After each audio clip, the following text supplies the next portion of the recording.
उनका भाषण कैसा लगा, और राहुल को अगर 10 में से नंबर देना हो तो? 0। राहुल गांधी पूरी तरीके से एक्सपोज हुए। ये वाला नहीं चलेगा। नहीं, मैं बताता हूँ हर्षवर्धन इसका कारण। हम खेलेंगे। प्रियंका गांधी को 10 में 5 नंबर मैं सिर्फ इसलिए दे दूंगा क्योंकि उनका पहला भाषण था। आप तो गजब कर रहे हैं। नहीं, आप मैं बता रहा हूं। अभी प्रियंका आई नहीं कि आप एकदम से बदल दिए, 0.5 अंतर कर दिया। इंदिरा जैसी नाक होने से और इंदिरा जैसी बाल होने से कोई इंदिरा गांधी नहीं बन जाएगा। क्या आप सत्ता परिवर्तन करा देंगे क्या कांग्रेस? राहुल गांधी के साथ ग्रिप चाहे जितनी मजबूत हो, लेकिन राहुल गांधी ने जो बोला है जरा कंटेंट पे जाइए हर्षवर्धन। भाड़े के बुद्धिजीवी हैं, किराया मिलता है। प्रधानमंत्री नरेंद्र मोदी ने भाषण उसी तरीके से किया है, रगड़ रगड़ के उन्होंने कैसे धोया है। नमस्कार, मैं हर्षवर्धन त्रिपाठी। नमस्कार, मैं हूं राजकिशोर। राज की बात हर्ष के साथ इस वाले जो एपिसोड है, इस वाला जो अंक है, उसमें आपको देश के 75 वर्षों की जो संवैधानिक यात्रा है उस पर बात करेंगे।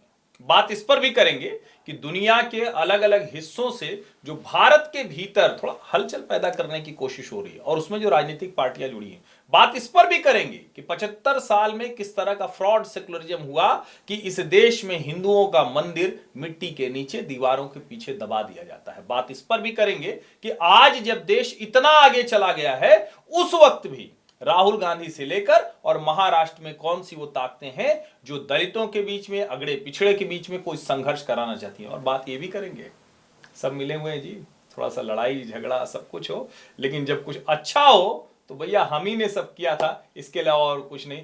तो कहां से शुरू करें? संसद से जाना पड़ेगा भाई। संसद में जो कुछ हुआ है, जिस तरीके से संविधान का नैरेटिव बनाकर 2024 में नरेंद्र मोदी का विजय रथ थोड़ा सा उसकी गति मध्यम की गई, धीमा किया गया, लेकिन जब संविधान पर चर्चा हो रही थी तो उसके बाद विपक्ष किस तरीके से खोखला निकला, मेरे पास इसके अलावा कोई शब्द नहीं है। राहुल गांधी पूरी तरीके से एक्सपोज हुए। अजय, चलिए मैं आपको रोकता हूँ राजेश, पहले 3 जो है सो कहते हैं ना कि प्रियंका गांधी का डेब्यू भाषण था, पहला था संसद में। तो सबसे पहले तो यही बताइए प्रियंका कैसी लगी। अच्छा चलिए, नंबर भी आप दे दीजिए, जब आप कर ही रहे हैं तो पूरा कर दीजिए। देखिए 10 में नंबर देना हो तो कितना नंबर? देखिए, प्रियंका गांधी को 10 में 5 नंबर मैं सिर्फ इसलिए दे दूंगा क्योंकि उनका पहला भाषण था। हालांकि 25 वर्ष से वो सक्रिय राजनीति में हैं।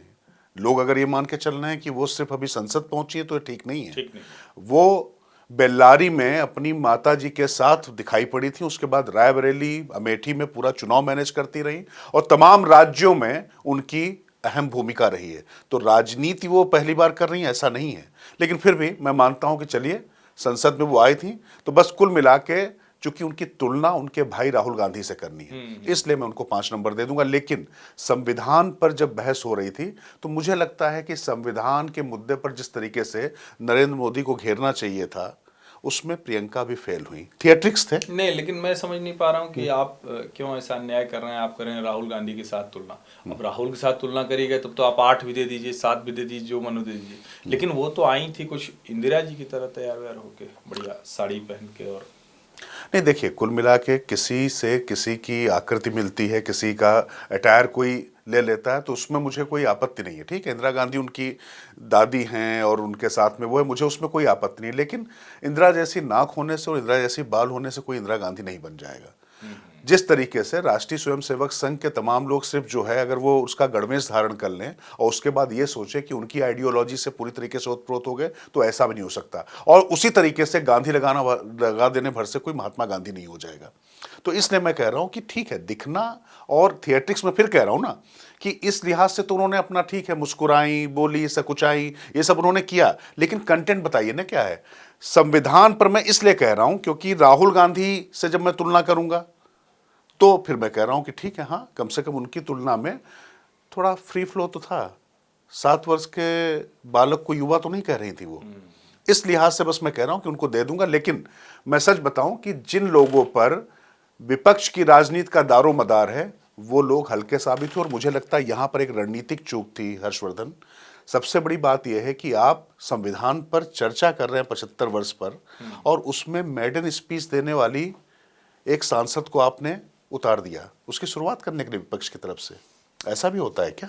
नहीं, लेकिन अब इतना तो जरूरी था। आपने 20 साल से संसद में नहीं आने दिया, तो अब क्या आप भाषण भी नहीं देने देंगे? ये तो और अन्याय आप कर रहे हैं। आप लोग मतलब थोड़ा सोनिया जी की तरह पुरुषवादी मानसिकता आपकी हो गई, पेट्रियार्कल सोसाइटी क्या कहते हैं उसको? हाँ नहीं, कहते हैं पितृसत्तात्मक समाज की जो कहते आप हैं ना बात कि कर रहे जो हैं, इटली में थोड़ा ज्यादा पितृसत्तात्मक है, हाँ तो वो लड़का भारत ही से भी सब ज्यादा है। वारिस होगा, तो ये वाला मसला है। तो आप वही बात कर रहे हैं? नहीं, मैं बिल्कुल वो बात नहीं कर रहा हूँ, और मैं तो बिल्कुल इसलिए वो बात नहीं कर सकता हूँ क्योंकि आप जानते हैं कि मतलब मेरे सामने मतलब व्यवहारिक कारण भी है और वैसे मेरी सोच भी वैसी नहीं है। लेकिन मैं चाहता हूं कि मात्र सत्तात्मक समाज हो, जैसा कि भारतीय समाज हुआ करता था, जहां कुंती पुत्र और देवकी नंदन कहा जाता था, जहां कौशल्या नंदन कहा जाता था। तो ये हमारी जो परंपरा है वो मात्र सत्तात्मक समाज की है। बाद में धीरे धीरे पितृसत्ता की तरफ पड़ गए, उस बहस में मैं नहीं जाना चाहता। लेकिन मैं फिर कह रहा हूं ना कि प्रियंका गांधी जब वहां पर आई तो किस नैरेटिव के साथ आई, क्या बात की उन्होंने, ये देखना पड़ेगा ना। कुल मिला के वो भी अडानी पर ही आ गई ना फाइनली। संविधान पर आप चर्चा कर रही हैं, संविधान पर चर्चा करते समय क्या आपके पास नरेंद्र मोदी सरकार के 10 सालों में एक मुद्दा ऐसा नहीं था जिस पर आप घेर सके? आप वही नरेंद्र मोदी को देखिए। मैं नरेंद्र मोदी पे अभी नहीं आना चाहता, उसमें बाद में चर्चा करेंगे। और तो उसके फिर आप राहुल पे भी बता ही दीजिए कि हाँ, राहुल का भाषण कैसा लगा, और राहुल को अगर 10 में से नंबर देना हो तो। शून्य, और अरे माइनस नहीं, माइनस मार्किंग करूंगा। नहीं नहीं, ये मैं आप ये नहीं, मैं ना माइनस ना, मार्किंग करूंगा। ये वाला नहीं चलेगा। नहीं बताओ, मैं ये बताता हूँ वो हर्षवर्धन, वो उसके तो कारण फिर हम खेलेंगे ही नहीं। नहीं, आप मत खेलिए, नहीं लेकिन नहीं, फिर हम बल्ला मैं लेके आ माइनस रहे हैं। मार्किंग दूंगा, बताऊं क्यों? नहीं नहीं, ये नहीं चल सकता। आप तो गजब कर रहे हैं। नहीं आप नहीं, मैं मतलब बता अभी रहा हूं। अभी प्रियंका आई नहीं कि आप एकदम से बदल दिए, नहीं 0.5 अंतर कर दिया। क्या आप सत्ता परिवर्तन करा देंगे क्या कांग्रेस में? नहीं नहीं, वो तो खैर अपने आप ही हो जाएगा, उसमें मुझे क्या कराना, हमारे कराने से थोड़ी होगा। अच्छा, ये 3 बार से ये कह रहे हैं, ये चक्कर में पड़े हुए हैं कि प्रियंका के हाथ में, ऐसे होगा नहीं सर।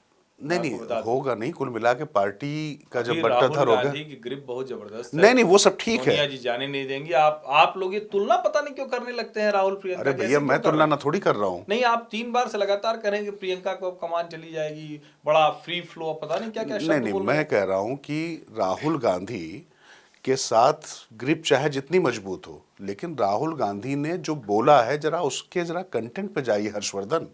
मैं कह रहा हूं कि प्रियंका ने थोड़ा कम अच्छा बोला हो सकता है, ज्यादा अच्छा बोला हो सकता हो, लेकिन राहुल गांधी ने क्या बोला है, मतलब वो तपस्या में गर्मी पैदा कर रहे हैं। अरे यार, हास्यास्पद स्थितियां आप पैदा कर रहे हैं। इसके साथ में आप अगर आप बात करेंगे नहीं, तो इसी पे पहले बात करते हाँ, हैं, एक एक पे करेंगे, क्योंकि तपस्या से गर्मी पैदा होती है। मान लीजिए कि अगर राहुल गांधी आजकल समझने लगे हों, कुछ कोशिश कर रहे हैं, तो आप उनको समझने भी नहीं देंगे। आखिर ये बताइए, कहाँ तपस्या लोग करते हैं? तो कहते हैं भाई हिंदू धर्म ग्रंथों में लिखा है, ऋषि मुनि साधु संत तपस्या करते हैं। तो कहाँ तपस्या करते हैं? तो कोई दिल्ली में और आपके कानपुर और हमारे प्रयागराज में थोड़ी ना करते हैं। कहाँ करते हैं?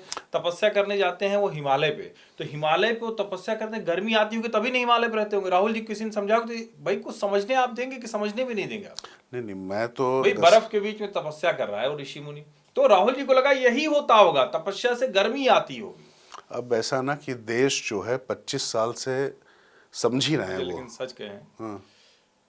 इतना हल्का, इतना छिछला, इतना उथला कोई नेता 20 साल संसद होने के बाद हो सकता है, सांसद होने के बाद हो सकता है, ये मुझे तो बिल्कुल पच ही नहीं रहा है। मैं तो आपसे इसलिए पूछ रहा था, हालांकि शून्य वाला थोड़ा सा दूसरा नहीं, हो मैं गया। माइनस कह रहा हूँ, मार्किंग अच्छा, माइनस माइनस आपने में कर कह दिया। रहा हूँ। सचमुच देश को ये सोचना चाहिए कि जिस व्यक्ति को प्रधानमंत्री के तौर पर एक मतलब एक बड़ा वर्ग देखता है, जिस व्यक्ति के पीछे इस देश के सो कॉल्ड इंटेलेक्चुअल्स का जो पता नहीं वो बुद्धि गिरवी रख दिए हैं या अपना जमीर गिरवी रख दिए हैं या सब कुछ उनका गिरवी ही है, वो लोग कहते हैं कि ये राहुल गांधी प्रधानमंत्री बनेंगे कभी। तो भाड़े के बुद्धिजीवी हैं। मैं फिर कह रहा हूँ, भाड़े के बुद्धिजीवी हैं। किराया मिलता है उनको, किराया मिलता है उनको, भाड़े के बुद्धिजीवी हैं। और कुल मिला के नफरत से ओत प्रोत लोग जो हैं उनके साथ में खड़े होकर क्या कर रहे हैं। मैं बिल्कुल मैं बिल्कुल नहीं, मैं मत ले दीजिए किसी के, नहीं नहीं नाम नहीं ले रहा हूँ मैं। नहीं देखिए, नाम लेके क्या करेंगे, मुझे लगता है जब मैं बोल रहा हूँ तो लोगों को पता ही है किसकी बात हो रही है। वही चारों पांचों को आप कह रहे हैं। हाँ, वही सब है, वही सब है, उसमें कोई इफ एंड बट नहीं है। 4-5 कौन से हैं वो आप जानते हैं, अलग से पूछिएगा। नहीं आप सब जानते हैं, हमारे दर्शक कौन जानते है जो भाड़े के हैं। ये राज की बात उनके लिए राज नहीं है, राज नहीं है। ये सब जानते हैं। और मैं फिर कह रहा हूँ, सब भाड़े के बुद्धिजीवी इसलिए कह रहा हूँ क्योंकि देखिए, कुल मिला के बैसाखियों से जो है किसी व्यक्ति को खड़ा करके आप चला तो सकते हैं, लेकिन उसको मैराथन नहीं दौड़ा सकते, ओलंपिक में नहीं भेज सकते हैं। और एक व्यक्ति जिस तरीके से वो एकलव्य, और बात किसकी कर रहे थे वो देखिए, मेरी सदा बिल्कुल सर्वथा आपत्ति है। मनुस्मृति यहाँ पर किस हिंदू घर में रखी दिखाई पड़ती है? आपके घर में हर्षवर्धन रहती है? आप तो प्रयागराज के मतलब जो है बड़े कुलीन ब्राह्मण हैं। ये आपने कहा तो मैं इस पे बता ही दूं। मनुस्मृति 3-4 साल पहले मैं लेकर तब आया जब इस देश में एक बड़ा वर्ग सोशल मीडिया पर मनुस्मृति के ऊपर जूता रख रहा था, मनुस्मृति को सिगरेट जलाकर उसी सिगरेट से आग लगा रहा था, मनुस्मृति के नाम पर ब्राह्मणों को गालियां दी जा रही थी, मनुस्मृति के नाम पर संविधान से उसकी तुलना की जा रही थी। लेकिन ये कोई भी मनुस्मृति से तो देश नहीं चलता है, हिंदू परिवारों में कोई मनुस्मृति से नहीं, हमारे यहाँ रामायण होगी, रामचरितमानस होगी, भगवत गीता होगी, पुराण होंगे, नहीं व्यवहार में। लेकिन मुसलमानों के यहाँ तो शरिया शरीयत से सब चल रहा है। और कांग्रेस ने जो वक्फ बोर्ड, मुस्लिम पर्सनल लॉ बोर्ड, शाहबानो प्रकरण, तो मुसलमानों को एक अलग से दे दिया, तो उनके लिए एक शरीयत जरूर बना दी। मैं वही कह रहा हूं ना कि आखिर देश को तोड़ने वाले प्रावधान कौन से हैं? कौन सा धर्म ग्रंथ आपके लिहाज से जो प्रैक्टिकली जमीन पर लागू है और व्यवहारिक तौर पर समाज को तोड़ रहा है, विखंडित कर रहा है, उस पर क्या एक शब्द बोला जाएगा? एक तरीके से बचपन में बच्चियों का ब्याह कर दिया जाए, 4-4 शादियां कर दी जाए, बच्चियों को जायदाद में कोई हक न दिया जाए, वक्फ कर दिया जाए, इस तरीके के जो शरिया कानून जो यहां पर वाकई लागू हैं उस पर बात की जाती तो मैं मानता कि चलो कोई बात नहीं। कितना झूठ ये व्यक्ति बोलता है। राहुल गांधी ने कहा कि आप बलात्कार करके खुले घूमिए, ये मनुस्मृति में लिखा है और यूपी में मनुस्मृति लागू है। कितनी शर्मसार करने वाली बात है ना। कुछ भी बोल के आप जा सकते हो। उत्तर प्रदेश से सांसद हैं वो, ठीक है, जब हारे थे तो आशंका से भाग गए थे वायनाड, लेकिन अब तो फिर से आ गए हैं। कम से कम थोड़ा तो शर्म करना चाहिए। हम लोग गोमूत्र वाले इलाके ने जिता दिया उनको, जो कह रहे थे ना कि गोमूत्र पीने वाले इलाके से जो है, जो उनकी पार्टी के उनके दल के लोग कहते थे। तो इसने एक बार फिर से पूरी कांग्रेस पार्टी और उसकी बौद्धिक क्षमता को सबके सामने उजागर कर दिया है। राहुल के बाद प्रियंका आएंगी तो दोनों भाई बहन बहुत मारक हो जाएंगे, इस भ्रम को पूरी तरह से तोड़ दिया है। और जो सबसे बड़ी बात मुझे लगता है कि यहाँ प्रधानमंत्री नरेंद्र मोदी की प्रशंसा की जानी चाहिए, बिना संकोच की जानी चाहिए।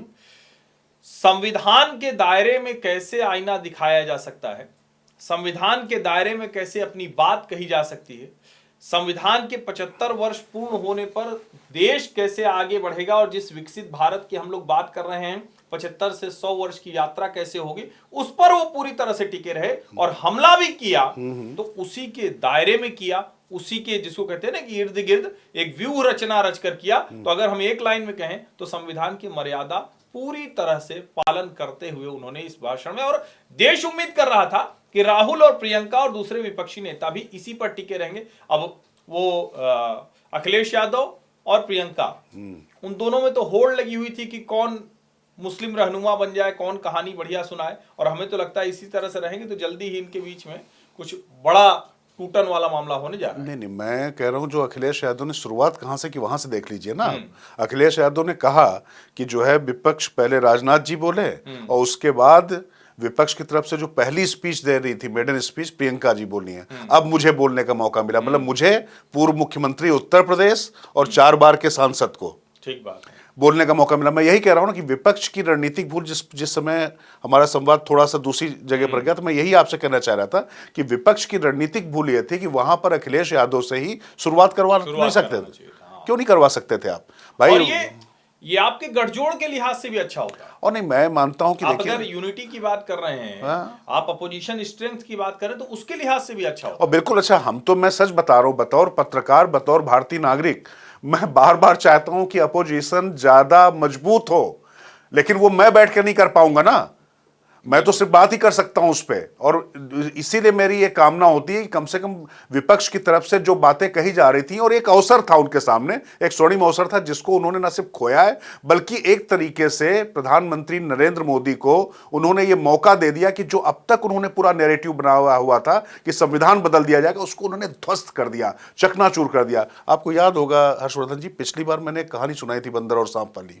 आपको लगा नहीं कि प्रधानमंत्री नरेंद्र मोदी ने भाषण उसी तरीके से किया है? रगड़ रगड़ के उन्होंने कैसे धोया है। और अच्छा, खास बात यह है, आप एक चीज देखिए, शुरू के 15 मिनट उन्होंने पूरा संविधान से कैसे उन्होंने विकास और देश को एकाकार किया, उन योजनाओं से जोड़ा। जो बात आप कह रहे थे हर्षवर्धन, बिल्कुल सही कह रहे थे कि संविधान के दायरे में रहकर अपनी बात की। और यहां तक जब उन्होंने हमला बोला तो उन्होंने पंडित जवाहरलाल नेहरू, इंदिरा गांधी, राजीव गांधी, सोनिया गांधी, राहुल गांधी, कब कब संविधान का उन्होंने अपमान किया और संविधान से अलग नहीं हटे वो। एक बात मैं कह रहा हूं और इसको लोगों को सोचना चाहिए जरा।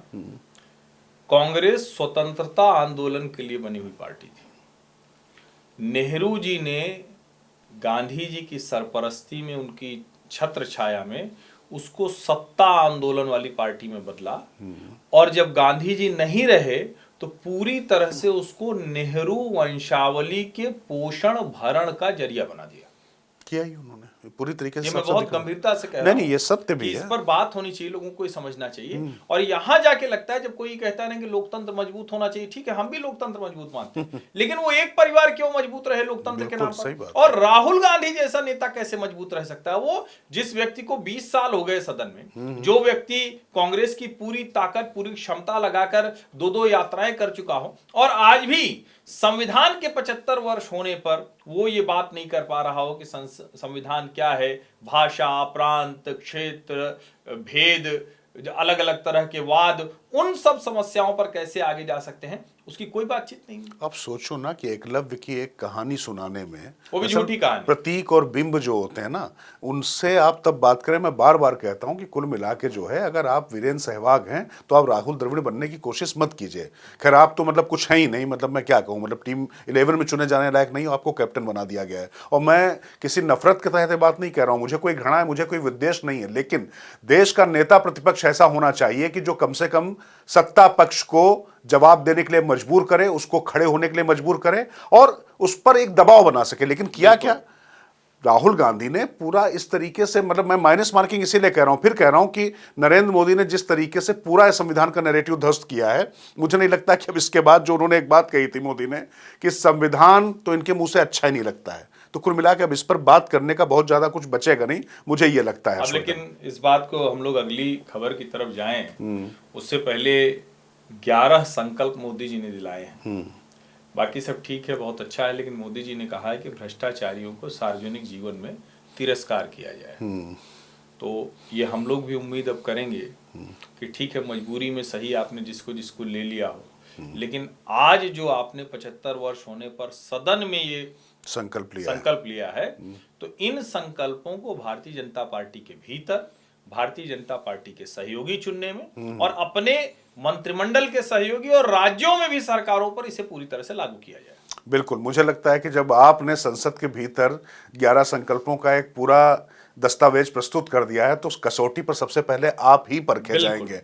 और जो आपने वंशवाद की भी बात की है कि उसको भी खारिज किया जाए, परिवारवाद की भी बात की है, तो मुझे लगता है कि जो पार्टी के अंदर भी परिवारवाद, आपकी परिभाषाएं दे देने से कुछ नहीं हो जाता है, लेकिन उस परिवारवाद को भी देखना पड़ेगा, भ्रष्टाचार को भी देखना पड़ेगा। और मुझे लगता है कि ये अच्छे संकल्प हैं, लेकिन खुदरा मियां फजीयत, दूसरों को नसीहत नहीं हो सकता है। बिल्कुल, कुल मिलाकर सबसे पहले आपको खुद लागू करना और पड़ेगा। नरेंद्र मोदी की ये जो स्ट्रेंथ रही, ये जो 4 बार के मुख्यमंत्री, 3 बार के प्रधानमंत्री वो हो गए, तो उसके पीछे सबसे बड़ी वजह ये कि भ्रष्टाचार, परिवारवाद, उस सब को उन्होंने पूरी तरह से खत्म करने की कोशिश की। अब भारतीय जनता पार्टी के भीतर, भारतीय जनता पार्टी के सहयोगी में ढेर सारे ऐसे जिसको कहें कि सीधे सीधे वो कलंक के तौर पर दिखते हैं, धब्बे के तौर पर दिखते हैं, उसको दूर करने का प्रयास करना चाहिए। लेकिन देश पर एक बड़ा जो कहें कि वो धब्बे जैसा दिखने लगा है, ये जॉर्ज सोरोस जिस तरह से भारत के भीतर गड़बड़ियां करने की कोशिश कर रहा है, वो तो खुलेआम ये कह रहा है कि ये वाली डेमोक्रेसी हमें पसंद नहीं, वो अपनी वाली डेमोक्रेसी ले आएगा। और इसमें क्या हुआ कि फोरी नेहरू से लेकर और सोनिया गांधी, राहुल गांधी तक भाजपा ने बड़े गंभीर आरोप लगा दिए। नहीं, फोरी नेहरू वाला मैंने पिछली बार भी आपसे चर्चा की ही थी भाई, कि उस सोनिया गांधी जब गई हैं मिलने जॉर्ज सोरोस से, फोरी नेहरू थी कौन? उनकी बहन ही थी ना। और कुल मिला के बीके नेहरू की पत्नी थी, जो प्रख्यात, मतलब उनके कजिन थे जवाहरलाल नेहरू के। उस समय वो मिलने गई जब 2009 में सरकार होती थी डॉक्टर मनमोहन सिंह की। तो संबंध जो है वो मतलब सिर्फ ऐसा नहीं है, मतलब रक्त का संबंध भी थोड़ा थोड़ा दिखाई पड़ रहा है ना, मतलब पारिवारिक संबंध भी दिखाई पड़ रहे हैं ना। और जॉर्ज सोरोस ने जिस तरीके की चीजें कही, उस पर बहुत चर्चा हो चुकी है, लेकिन दिक्कत यहां पर मुझे तब होती है कि जो बात एक विदेशी पूंजीपति कहता है, वो बात देश का नेता प्रतिपक्ष कहता है। ये इसमें मुझे दिक्कत है। अडानी हो, चाहे अंबानी हो, चाहे टाटा हो, चाहे बिरला हो, तमाम जो यहाँ के उद्योगपति हैं उनको भ्रष्टाचार की छूट नहीं दी जा सकती, उनके जो मुद्दे हैं उनको उठाए जाने चाहिए। लेकिन संसद में आप एकलव्य के अंगूठे को भी अडानी से जोड़ दो। अरे यार, मतलब कहीं तो कोई सीमा होती है। क्या कर रहे हो, कहीं कोई तर्क होता है?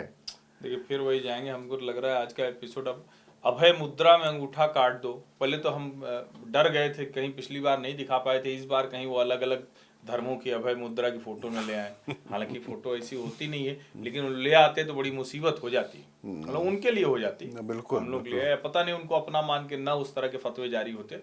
लेकिन ये संकट बड़ा है। जॉर्ज सोरोस जिस तरह की भारत के खिलाफ गतिविधियां कर रहा है, उसमें अगर राहुल गांधी और सोनिया गांधी पर आरोप लगे तो जरूरत क्या थी कि उसका स्पष्टीकरण आता। उसको कैसे एक, जिसको कहें कि खारिज करने के लिए आप तर्क तथ्य देते, हुआ उल्टा। हमलावर हुए, उठ पटांग बातें करने लगे। कांग्रेस के प्रवक्ता, कांग्रेस की पूरी आईटी सेल गाली गलौज पर उतर आए, लेकिन ये जवाब नहीं दे पाए। और आज तक ये स्पष्ट नहीं है कि एफडीएल एपी की को प्रेसिडेंट वो कब थी, वो अभी है या नहीं है, उन्होंने वहां की सदस्यता से त्यागपत्र दिया है या नहीं दिया है। यानी सोरोस फंडेड ऑर्गेनाइजेशन से सोनिया जी का क्या रिश्ता है, क्या रिश्ता था और क्या रिश्ता रहेगा, इस पर अभी तक कोई स्पष्टता नहीं आई। और तब जब भारतीय जनता पार्टी कहती है कि हाईएस्ट क्या डिग्री ऑफ ट्रेटर, क्या उन्होंने शब्द इस्तेमाल किया था संबित पात्रा ने, ये नेता प्रतिपक्ष के लिए आज तक कभी नहीं हुआ। मेरा ये मानना था कि कांग्रेस पार्टी को इसके खिलाफ आना चाहिए था, वो नहीं आए। और अभी जो एक के बाद ये अभी जिसको कहे कि हम लोग अभी शाम को ये चर्चा कर रहे हैं, लेकिन सुबह भी भारतीय जनता पार्टी ने सोरोस और सोनिया गांधी और राहुल गांधी के लिंक पर फिर से हमला बोला है। उसके बावजूद कांग्रेस पार्टी की तरफ से कोई संतोषजनक जवाब उत्तर नहीं आ रहा है। देखिए, कुल मिला के हुआ क्या कि लोकसभा चुनाव के पहले से और तमाम विषयों पर हर चीज में अडानी अडानी अडानी आता रहा।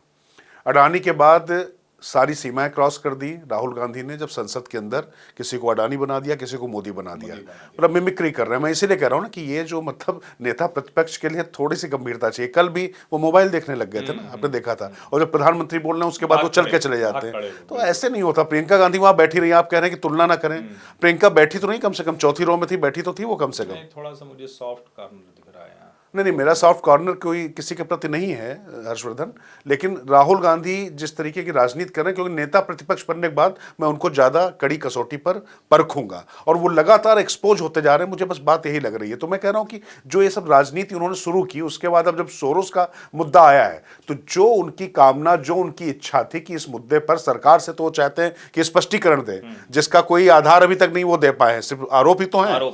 लेकिन यहां पर कुछ कागजात, दस्तावेज किए गए हैं। और दूसरी बात है कि विदेशी फंडिंग, और उसमें आपके लोग जो है वहां पर, मतलब आपकी माता जी वहां पर जो है उसकी मतलब सदस्य हैं, को प्रेसिडेंट हैं। तो ऐसी स्थिति में तो कम से कम आपके ऊपर जो आरोप लग रहे हैं उसका जवाब आपको देना पड़ेगा। और मुझे लगता है कि ये जो सोरोस का, इनकी तो जाने दो, लेकिन जो तमाम सोरोस पुत्र हमारी बिरादरी में आ गए हैं, सोरोस की संतानें, ये जो सोरोस संतानें हैं, इनके मैं बड़ा दिलचस्प है। कल में क्या हुआ कि जब लाइव वाइव करने के बाद जब बैठा तो देखा, मैंने तमाम थंबनेल देख लिए। उसके बाद मैंने देखा कि 10 साल में कम से कम 1000 बार जो है मोदी को हटा चुके हैं लोग। और मुझे लगता है कि अगर राहुल गांधी इन पर भरोसा करते हैं और राहुल गांधी की पूरी टीम भी यही सोच रही है, तो समझ लो फिर कि उनकी जमीनी हकीकत क्या है। नहीं, नरेंद्र मोदी। अच्छा, एक बात आपने ध्यान दिया था, मसल बड़े दिखा रहे थे वो हाफ टी शर्ट में, जो मछलियां चमका रहे थे बहुत ज्यादा। ये आपने अच्छा याद दिला दिया। मतलब कुल मिला के वो ऐसे ऐसे करके जो है ना, तेलंगाना की विधानसभा में बस बीआरएस के विधायक जब वहां टी शर्ट पहनकर अंदर जा रहे थे तो उनको रोक दिया गया। रेवंत रेड्डी की सरकार ने उन्हें अंदर तक नहीं जाने दिया। और यहाँ राहुल गांधी टी शर्ट पहनकर जा रहे हैं। राहुल गांधी प्रतिदिन, और हम तो कभी कभी लगता है नहीं कि कहीं मर्चेंडाइज कंपनी तो नहीं बन गई कांग्रेस पार्टी की, आज ये लोगो बनवा लो, आज ये बनवा लो, आज ये झोला छपवा लो, आज ये कर लो। मतलब विचित्र सी स्थिति है। नहीं, मैं तो वही देख रहा था, कुल मिला के बढ़िया मॉडलिंग कर रहे थे। वो बोल तो नहीं पा रहे थे, लेकिन हाँ, उनका व्यक्तित्व सुदर्शन जो दिखाई पड़ रहा था आज की तारीख में, बिल्कुल किसी यूरोपियन फिल्मों के हीरो लग रहे थे, बिल्कुल विदेशी फिल्मों के हीरो टाइप के लग रहे थे। देश के मतलब नेता के लिए उनकी लड़ाई, दिखते तो अच्छे हैं। मैं एक कहानी आपको सुना दूं, शारीरिक सौष्ठव प्रतियोगिता में थोड़ी नहीं। मैं आपको कहानी सुना दूं छोटी सी, सुना ही दीजिए, आप मानेंगे। मैं यूपीए सरकार थी, मीरा कुमार, नहीं मीरा कुमार नहीं, मतलब संसद की कहानी तो बड़ा नहीं, मीरा कुमार थी विधानसभा नहीं, सोमनाथ चटर्जी थे विधानसभा सोमनाथ अध्यक्ष, जी, यूपीए 1 की बात है, लोकसभा अध्यक्ष। प्रभुनाथ सिंह होते थे ना जेडीयू वाले, सांसद। उन्होंने क्या हुआ कि ये शिवराज पाटिल गृह मंत्री होते थे, तो बहुत अच्छे अच्छे कपड़े पहनते थे, लगता था कि कपड़े पहन के उनको जो है आयरन में डाला गया है, मतलब प्रेस होता था, कहीं सिकुड़न नहीं होती थी। हाँ। तो उस पर जो है चर्चा हो रही थी, आतंकवाद बिल्कुल अपने चरम पर था। तो प्रभुनाथ सिंह ने कहानी सुनाई, उसको हटा दिया गया संसद की कार्रवाई से। अच्छा। लेकिन उन्होंने कहानी सुनाई कि उनके यहाँ सोनपुर में एक बड़ा मेला लगता है, तो वहां पर 3 तरीके की गाय थी एक जगह। तो एक आदमी गया, बोला कि ये गाय कितने की, ये गाय कितने की, ये गाय कितने की, एक 5,000, एक 10,000, एक 15,000। तो बोले अच्छा, ये 5,000 वाली, बोले नहीं दूध नहीं देती है और मारती है।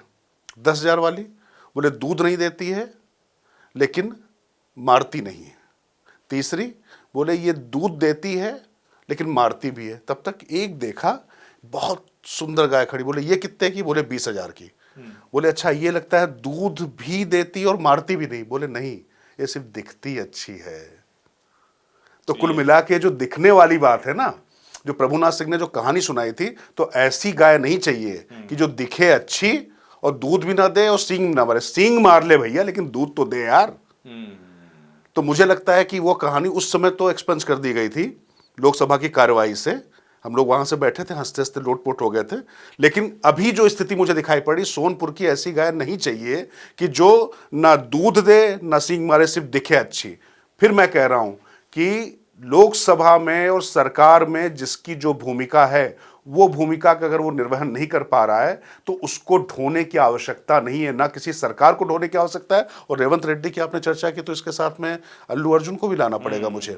कैसे उन्होंने पहले क्या किया, देखिए क्या हो रहा है, किस दबाव में है। एबीवीपी का गया हुआ व्यक्ति है वो, उसने पहले जो बतुकंबा हटा के देवी के हाथ से, वो पूरी तरीके से उनके हाथ में जो है, मतलब दूसरा वो वरद मुद्रा कर दी, कांग्रेस का वो कर दिया। और साथ ही अल्लू अर्जुन को जो है, मतलब इसलिए क्योंकि उन्होंने कह दिया कि नरेंद्र मोदी उनके आदर्श हैं और मतलब नहीं, वैसे मेहनती हैं। अल्लू अर्जुन पवन कल्याण के भतीजे लगेंगे मेरे ख्याल से, उस ट्री में जो उनकी फैमिली ट्री है, तो ये भी एक वजह हो सकती है। फैमिली बहुत बड़ी है ना, बहुत बड़ी चिरंजीवी, बहुत पवन बड़ा कल्याण, परिवार, नागार्जुन, अल्लू अर्जुन, कितनों के नाम लेंगे बहुत भाई बड़ा आप। परिवार है और बहुत प्रभावी परिवार है। हाँ। हो सकता है कि उनको डर लग रहा होगा कि कहीं तेलंगाना में कोई उसका प्रभाव पड़ने लगे और तेलंगाना में भारतीय जनता पार्टी को एक समर्थन मिल जाए, तो वो भी एक वजह होगी। लेकिन इसका एक दूसरा पहलू भी बात कर ले। ये ठीक बात है, अल्लू अर्जुन की इस तरह से गिरफ्तारी नहीं होनी चाहिए थी, नहीं तो वो शाहरुख खान की फिल्म के प्रीमियर पर हुआ था, उनकी गिरफ्तारी तो नहीं हुई, तब भी एक भगदड़ में एक जान चली गई थी। अब मूल बात पे आते हैं, न्याय व्यवस्था की बात करें।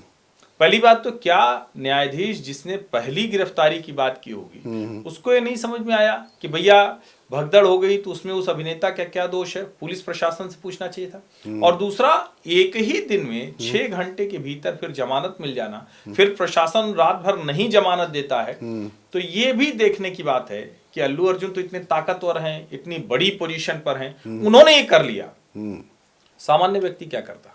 कुछ नहीं करता वो बेचारा। चर्चा थोड़ी होनी चाहिए। बिल्कुल, यही तो दिक्कत है ना कि कुल मिला के संविधान पर जब चर्चा हो रही थी ना, तो इस पर बात होती कि भाई आपने न्याय संहिता बना दी, यहां तक तो ठीक है, लेकिन वाकई जो आम आदमी, जो गरीब आदमी है, उसको न्याय कैसे मुहैया हो पाए, सुलभ हो पाए, इस पर चर्चा करनी चाहिए थी। यही तो मैं कह रहा हूं, विपक्ष जो लैग कर रहा है इन सब मुद्दों पर ही बात करके, और तमाम ऐसे उदाहरण थे। आपने सिर्फ एक तुष्टीकरण की नीति के तहत कुछ सेलेक्टिव घटनाएं आपने दी। आप एक दर्जी की बात करती हैं, लेकिन कन्हैयालाल दर्जी फिर आपको नहीं याद आता है। दर्जी तो कहेंगे तो देश को कन्हैयालाल दर्जी। मैं वही कह रहा हूं ना कि मतलब भाई, मतलब इसीलिए मैं कह रहा हूं कि प्रियंका जी भी, मतलब वो क्या बोल के गई, क्या कुछ। मैंने आपसे कहा पहली स्पीच का सिर्फ उनको मैं वो दे रहा हूं, लेकिन मैं आपको बता रहा हूं, फिर आपको बता रहा हूं, आने वाले समय में भाई बहन दोनों माइनस मार्किंग में जाएंगे। मैं अभी आपको कह दे रहा हूं। आप बड़ी जल्दी, मतलब नहीं, मैं चूंकि देख चुका हूं ना, रायबरेली अमेठी में सबको प्रचार करते देख चुका हूं, सबको बात करते देख चुका हूं। देखिए, एक बात समस्या यह है कि ये भारतीय जनता पार्टी की भी तमाम नेताओं के साथ दिक्कत हो गई है कि जो सत्ता में लगातार रह लिए हैं, वो अपने आप को बिल्कुल राजपुत्र समझने लग गए हैं। लेकिन ये तो वाकई राजपुत्र है ना। तो वो जो ब्लू ब्लड सिंड्रोम है, वो इस परिवार में है। वरना आप बताइए ना, मोदी की तो आप बात जान दीजिए कि भारतीय, वो लगातार संगठन की बैठक, अमित शाह मतलब ब्लॉक लेवल के अध्यक्ष के साथ में मीटिंग कर लेता है वो बंदा। मुलायम सिंह यादव थे, वो रोज मीटिंग करते रहते, सत्ता में रहे ना रहे। लेकिन राहुल गांधी ने संगठन की बैठक कब की है, जरा मुझे बता दीजिए, पिछले कुछ समय में। तो संगठन को लेकर भी कुछ काम करना पड़ता है ना। मायावती संगठन को पूरी तरीके से छोड़ दिया तो क्या हो गया? करेगी तो हम लोग इतनी चिंता करने से कुछ नहीं होगा, लेकिन कांग्रेस जो दूसरा काम कर रही जो चिंताजनक है, देश को जानना चाहिए कि ये प्रस्ताव कांग्रेस की तरफ से था कि संविधान पर बहस होना चाहिए और सरकार ने उस चर्चा को माना। 2 दिन अभी लोकसभा, शुक्रवार शनिवार, और अभी जब हम लोग ये शो खत्म करेंगे कल सोमवार छोड़ के, और मंगलवार बुधवार को चर्चा होगी राज्यसभा में। अब ये सवाल है कि जब इतनी बात सरकार मान सकती है तो फिर सदन क्यों नहीं चलने देते? और सदन जब नहीं चलता है तो इनको लगता है कि चलो जगदीप धनखड़ जी के खिलाफ अविश्वास प्रस्ताव ले आते हैं, जो आज तक कभी नहीं हुआ। जहां तक पार्टीजन मैनर की बात है तो पहले लोकसभा अध्यक्ष मावलंकर से लेकर 3 बार ये कोशिश हुई, कभी ये हो नहीं पाया, इस बार भी नहीं हो पाएगा। ये अविश्वास प्रस्ताव लाना, खड़गे जी का कहना कि मैं मजदूर का बेटा हूं, धनखड़ जी का कहना मैं किसान का बेटा हूं, सदन कुछ अपनी मर्यादा से नीचे नहीं जा रही है। वो भी उच्च सदन, और वो भी उच्च सदन, वो भी उच्च सदन बिल्कुल निश्चित तौर पर जा रहा है। और मैं वही कहना चाह रहा हूँ, जो आपने कहा ना कि सदन चलने देने में समस्या, जानते हैं क्या आ रही है? अब जो मुझे समझ में आया संविधान पर चर्चा में, विपक्ष के पास मुद्दे नहीं है। मुद्दे नहीं है, या मुद्दों को वो जिसको कहें कि आर्टिकुलेट तरीके से, तर्कपूर्ण तरीके से वो रख नहीं पा रही। नहीं रखेगा तो तब जब कन्विक्शन से आप जुड़े होंगे। आप सोशल मीडिया की तरीके से अगर सदन में चलाना चाहते हैं कार्यवाही, तो वो नहीं चल पाएगी ना हर्षवर्धन। वहां पर तो आपको तथ्यों के साथ में और कैंडिड होना पड़ेगा ना। आपने कुछ भी बोल दिया हिट एंड रन करके नहीं भाग सकते, ना सरकार ना विपक्ष। बेहतर तो ये होता, मुझे बार बार याद आता है कि जब यूपीए की सरकार थी और जब सदन नहीं चल पाता था तो सबसे ज्यादा संसदीय कार्य मंत्री खुश होते थे, चाहे पवन बंसल रहे हो, कहते थे अच्छा हम लोग को जवाब नहीं देना पड़ेगा। नहीं, आपको अगर याद हो, राजीव शुक्ला ने बाकायदा जाके लोकसभा अध्यक्ष, उस वक्त चेयर पे कौन थे मुझे नहीं याद आ रहा, उनके कान में जाके कहा, लोकसभा नहीं राज्यसभा में, कि अब इसको पूरे दिन के लिए स्थगित कर दीजिए। हामिद अंसारी थे, तो ये पूरी तरह से इसको कर दीजिए। तो ये राजीव शुक्ला ने कान में जाके बोला था, बड़ी चर्चा हुई थी, मेरे ख्याल से 2012 का मसला रहा। तो कांग्रेस के समय में भी सदन, लेकिन सदन नहीं चलती तो मुश्किल होती है। और फिर आप जब अविश्वास प्रस्ताव लाकर ये कोशिश करते हैं कि एक एजेंडा अपना, और उसमें फिर लगता है कि बस वो सोरोस वाला कहीं हावी ना हो जाए, तो इसलिए आप अविश्वास प्रस्ताव लेकर आ गए। जो पार्लियामेंट का मूल मकसद है, लोकसभा हो या राज्यसभा, कि वहां डिबेट हो, चर्चा हो, वो बिल्कुल नहीं हो रही, ये ज्यादा दुर्भाग्य। हाँ नहीं, देखिए मैं विपक्ष की एक बात से सहमत हो सकता हूं, चाहे पहले ओम बिरला रहे हों या अभी जगदीप धनखड़ रहे हों, ये पार्टीजन तो थोड़ा थोड़ा दिखाई पड़ते हैं, लेकिन ये पहली बार नहीं है। मीरा कुमार या सोमनाथ चटर्जी जब होते थे लोकसभा स्पीकर, तो राहुल गांधी को अचानक स्पेशल मेंशन के लिए अचानक हम लोग के पास मैसेज गिरता था कि मात्र सांसद ही तो थे, तो वो भी होते थे।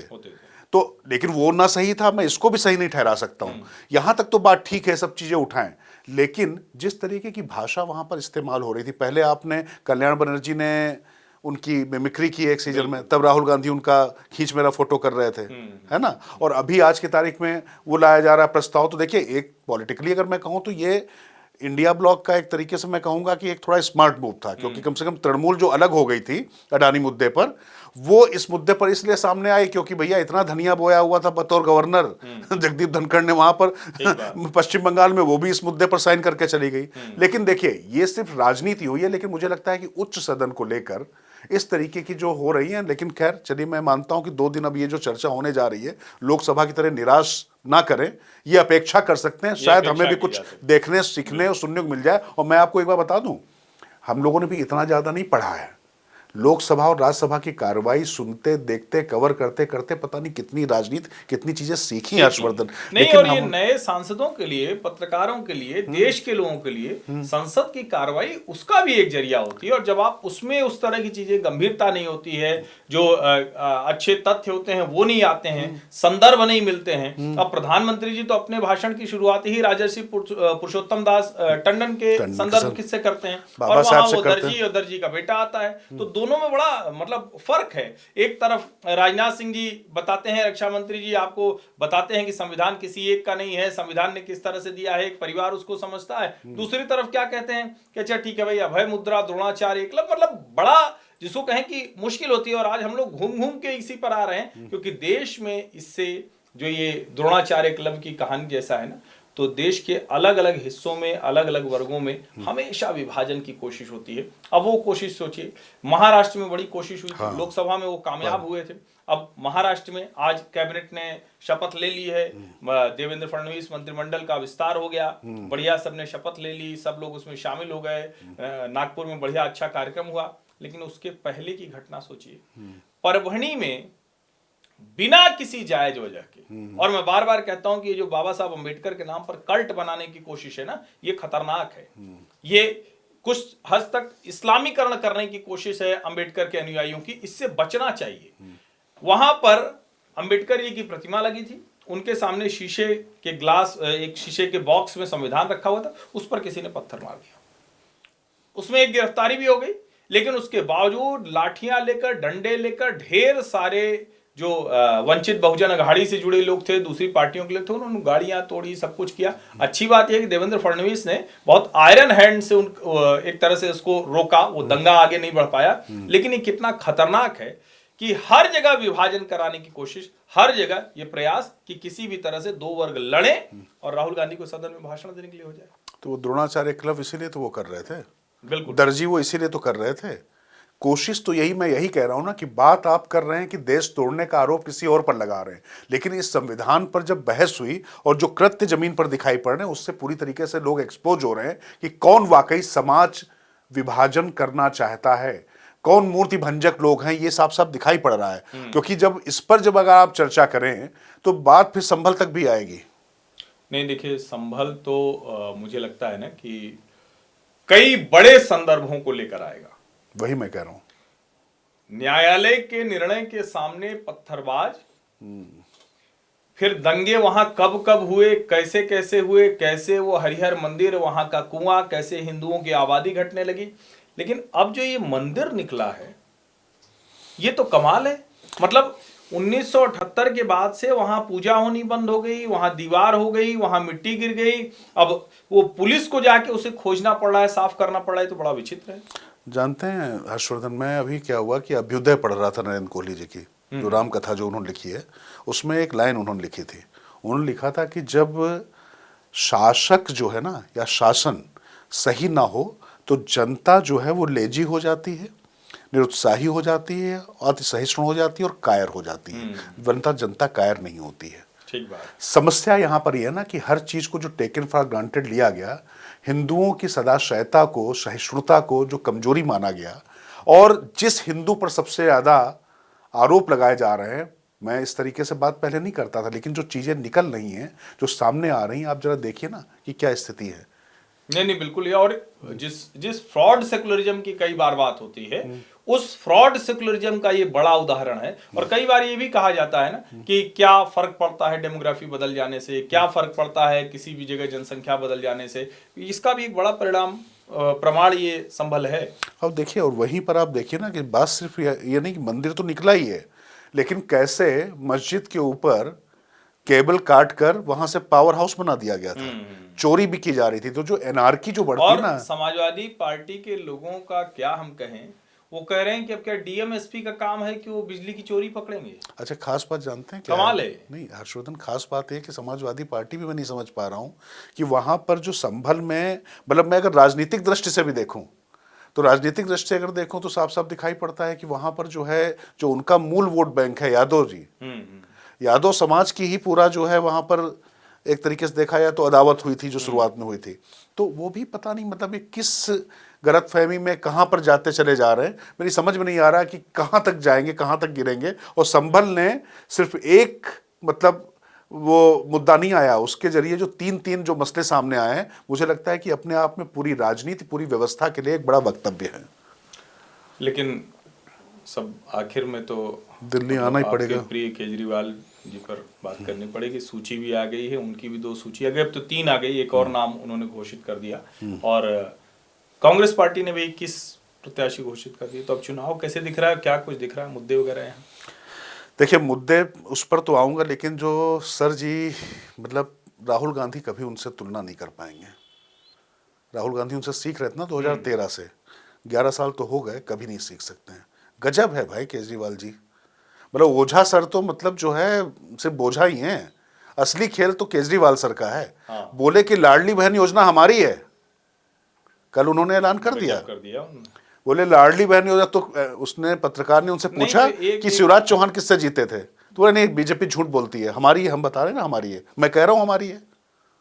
नहीं, वो तो रोमिला थापर जैसा व्यवहार कर रहे हैं कि पहले महाभारत है कि पहले सम्राट अशोक है कि बुद्ध है। अब बड़ा कठिन कर दिया, किसने किससे सीखा, ये बड़ा कठिन हो गया है। तो अरविंद जी भले पार्टी की आराम बनी हो, लेकिन अब वो देश को यही बताएंगे राजनीति में सब कुछ उन्होंने ही किया है। हाँ नहीं, वो तो क्या कहें, मामला बाबा साहब अम्बेडकर का है, वरना वो कहते हैं कि संविधान भी उन्होंने लिखा है। उन्होंने ही लिखा है। मैं बता रहा हूँ आपको जो स्थिति ये है, क्योंकि उनको मालूम है कि वो अफोर्ड नहीं कर सकते इस चीज़ को, इसलिए नहीं बोलेंगे, वरना तो वो ये भी कर सकते। उन्होंने अब अचानक देखिए क्या झूठ बोलने की मशीन जो होती है ना, कि अब CAG की रिपोर्ट भी भेज दी LG के यहाँ, चुनाव आ रहे हैं ना, तो अब इसके बाद ये तमाम दावे करने शुरू कर दिए हैं। अब सोचिए कि लाडली बहन योजना जिसने भारतीय जनता पार्टी को लगातार विजय दिलाई, शिवराज चौहान जिसके जनक माने जाते हैं, अच्छा मैं कोई बहुत इसका प्रशंसक नहीं हूँ, फ्रीबीज का मैं प्रशंसक नहीं हूं, लेकिन जो वो श्रेय लेने की जो कोशिश कर रहे हैं, तो सोचिए किस स्तर तक चीजें जा रही हैं। भले ही मुख्यमंत्री वो ना हो, लेकिन मुख्यमंत्री के तौर पर सब जगह जो है वो डमी उन्होंने जो है ले ही रखा है, घुमा रखा है। लेकिन अब एक जो उनकी सीट है, उन्होंने अपनी सीट का ऐलान नहीं किया। हर्षवर्धन, ये डर क्यों है? उनके सामने जानते किसको खड़ा किया है? संदीप दीक्षित। क्या माँ का वो फैजल का डायलॉग था ना गंगा वासेपुर में, सबका बदला लेगा, तो संदीप दीक्षित लेगा क्या बदला? लेकिन वो खड़े होंगे, मुझे लग नहीं रहा, लेकिन नहीं, मैं आपको बता रहा, अरविंद केजरीवाल खड़े होंगे, मुझे लग नहीं रहा, मैं आपको बता रहा हूँ। अरे ऐसा नहीं। मुझे लग रहा कि वो जो कौन जो अभी उनका विधायक जो पकड़ा गया था, जो ओखला वाला जो है, अमानतुल्लाह, मुझे लगता है उस सीट पे खड़े हो सकते हैं वो। मैं सच बता रहा हूँ, कॉन्फिडेंस जिस तरीके से हिला हुआ है उनका। मुस्लिम वोटरों के लिए लड़ाई बड़ी जबरदस्त है, और अब कहीं न कहीं राहुल गांधी और प्रियंका उस लड़ाई में थोड़ा आगे हैं। हाँ नहीं, वो तो बहुत आगे हो गए हैं, क्योंकि देखिए कुल मिला के उनको सिर्फ ये बताना है कि हम नरेंद्र मोदी के खिलाफ हैं, भारतीय जनता पार्टी के खिलाफ हैं, पूरे देश में लड़ रहे हैं, और जमाते इस्लामी को भी हम साथ लेके चल रहे हैं, जिसका वामपंथी तक विरोध कर रहे हैं। तो ऐसी स्थिति में अगर ये मुस्लिम समुदाय के लिए सोचने की बात है, क्या सिर्फ विरोध की बिना पर बने पाकिस्तान का हश्र आपने देखा है? उस मानसिकता का हश्र आपने देखा है क्या? अरे इस हिंदुस्तान को या भारत को बनाने में आप सबका योगदान है, सबका यहां पर मतलब योगदान रहा है। तो आप कुल मिला के इस बिना पर कि किसी को सिर्फ जमींदोज कर देना है, किसी को सिर्फ हटा देना नहीं, अपने हक के लिए बात करिए, आपको जो सुविधाएं मिल रही उन पर बात करिए, अच्छी गवर्नेंस पर बात हो तो चर्चा की जाए। और मुझे लगता है कि ये इसलिए जरूरी हो गया क्योंकि सिर्फ वोट बैंक की पॉलिटिक्स के चक्कर में सबका नुकसान हो रहा है। नहीं, तो बात इतनी होगी, और वही वोट बैंक है जो दिल्ली में तय करेगा कि अरविंद केजरीवाल की सरकार तीसरी बार बनेगी या नहीं बनेगी, या फिर जो राजनीति बदल रही है, जो कांग्रेस 99 तक पहुंची है, जो कांग्रेस कर्नाटक और तेलंगाना में सरकार बना लेती है, वो कांग्रेस और ज्यादा ताकतवर हो जाएगी।